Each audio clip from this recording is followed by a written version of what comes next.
Hello అందరికీ welcome back to our channel. ఈ పచ్చడి చూస్తేనే నోరు ఊరిపోతుంది కదా. ఇంతకీ ఏం పచ్చడో చెప్పనే లేదు కదా. టమాటో నిల్వ పచ్చడి అండి, చాలా టేస్టీగా ఇంట్లోనే ప్రిపేర్ చేద్దామా. మరి పచ్చడి కోసం అని చెప్పి మేమైతే 5 kgs టమాటోస్ తీసుకున్నామండి. బాగా పండినవి కాకుండా అలానే బాగా పచ్చివి కాకుండా ఇలా సమానంగా పండితే చాలు, పచ్చడికి అయితే చాలా బాగుంటాయి. ఫస్ట్ అయితే ఈ టమాటోస్ ని వాటర్ తో బాగా కడిగి పొడిక్లాతో తుడిచి కాసేపు పక్కన పెట్టేసి ఇలా చిన్న చిన్న ముక్కలుగా కట్ చేసుకోవాలి. అయితే టమాటో ముక్కలు ఎక్కువ ఉన్నాయని చెప్పి 2 గిన్నెలు అడ్జస్ట్ చేసుకున్నాము. నెక్స్ట్ అయితే స్టవ్ ఆన్ చేసుకుని హై టు మీడియం ఫ్లేమ్ లో టమాటో ముక్కలను అయితే సాఫ్ట్ గా ఉడికించాలి. అవి ఉడికేటప్పుడే క్లీన్ చేసుకున్న చింతపండు, కల్లుప్పు, పసుపు కూడా వేసుకుని బాగా మిక్స్ చేసుకుంటే వాటర్ అయితే త్వరగా రిలీజ్ అవుతాయి. ఈ టమాటో గుజ్జు ఉడుకుతున్నప్పుడు వేరుశనగ నూనె కూడా యాడ్ చేసుకుంటూ అలా మిక్స్ చేసుకుంటూ ఉండాలి, లేదంటే అడుగంటేస్తుంది. చేయడం ఈజీయే, బట్ ఈ కలిపే ప్రాసెస్ కొంచెం కష్టం అనమాట. మేము పచ్చడి పడదామని చెప్పి టమాటో ముక్కల్ని స్టవ్ పైన పెట్టేసరికి టైం వచ్చేసి ఆఫ్టర్నూన్ 1:30 అయ్యింది.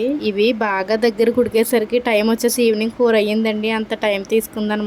అంటే స్టార్టింగే మనం స్టవ్ ని హై ఫ్లేమ్ లో పెట్టేసిన కాసేపటికైతే మళ్ళీ స్టవ్ ని లో ఫ్లేమ్ లో పెట్టి టొమాటోస్ అయితే ఉడికించాలి, లేదంటే అడుగంటేసి టేస్ట్ అంతా పోతుంది. నెక్స్ట్ టమాటోస్ అయితే ఉడికాక దాన్ని పక్కన పెట్టేసి పౌడర్ అయితే ప్రిపేర్ చేసుకుందాము. మెంతులు, జీలకర్ర బాగా డ్రై రోస్ట్ చేసుకుని చల్లరాక అయితే మిక్సీలో పౌడర్ చేసుకోవాలి. అందులోనే ఒలుచుకున్న వెల్లుల్లి రెమ్మలు కూడా వేసి కొంచెం బరగ్గానే మిక్సీ పట్టుకోవాలి. ఇలా పచ్చళ్ళకి కానీ వడియాలకు కానీ ఒక్క రోజు కష్టపడితే చాలు, ఇయర్ మొత్తం తినేయచ్చు కదా. కానీ చేసే రోజు మాత్రం ఎక్కడా లేని విసుగు, చిరాకు అయితే వచ్చేస్తుంది. అందులోని ఇది సమ్మర్ కాబట్టి డే అంతా కిచెన్ లో ఉండాలంటే ఇంకా చిరాకు. నెక్స్ట్ ఉడికించిన టమాటో గుజ్జు చల్లారాలి అంటే ఒక 2 hours టైం పడుతుంది కదా. ఇంక మేమైతే దాన్ని పక్కన పెట్టేసాము. మళ్ళీ నైట్ 6:30కి అలా స్టార్ట్ చేసాము.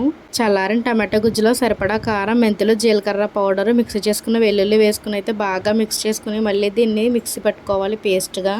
కొంచెం కొంచెం మిక్సీ జార్లో వేసుకుని అయితే మెత్తగా అలా పేస్ట్ అయితే చేసుకుని పక్కన పెట్టేయాలి. ఇక్కడతో పచ్చడి అయితే అయిపోలేదు, ఇంకా చాలా ఉంది. నెక్స్ట్ అయితే దీనికి తాలింపు పెట్టేసుకుందాము. దీనికనే కాదు, ఏ నిలవ పచ్చడికైనా వేరుశనగ నూనె వల్ల టేస్ట్ వస్తుంది. తాలింపులో నూనె కొంచెం వేడయ్యాక ఆవాలు, పచ్చిశనగపప్పు, సాయమినపప్పు, పొట్టు తీసిన వెల్లుల్లి వేసి అయితే బాగా ఫ్రై చేసుకోవాలి. ఏ పచ్చడైనా అందులో వేసే వెల్లుల్లిపై టేస్ట్ అయితే చాలా బాగుంటుంది కదా. నెక్స్ట్ వెల్లుల్లి కొంచెం ఫ్రై అవుతున్నప్పుడు అయితే కట్ చేసుకున్న ఎండుమిర్చి కూడా వేసుకోవాలి. ఎండుమిర్చి బాగా ఫ్రై అవుతున్నప్పుడు మస్ట్ అండ్ షుడ్ గా ఈ పచ్చడికి టేస్ట్ ఇచ్చేది ఇంగువే అనమాట. ఇదైతే మిస్ చేయకుండా వేయండి. తాలింపులో వేసే కరివేపాకును కూడా ఒకసారి బాగా కడిగి ఒక క్లాత్ పైన ఆరబెట్టుకోవాలి. దాన్నే మనం తాలింపులో వేయాలి. నిలవ పచ్చడి కాబట్టి వాటర్ చుక్క కూడా తగలకూడదు అనమాట.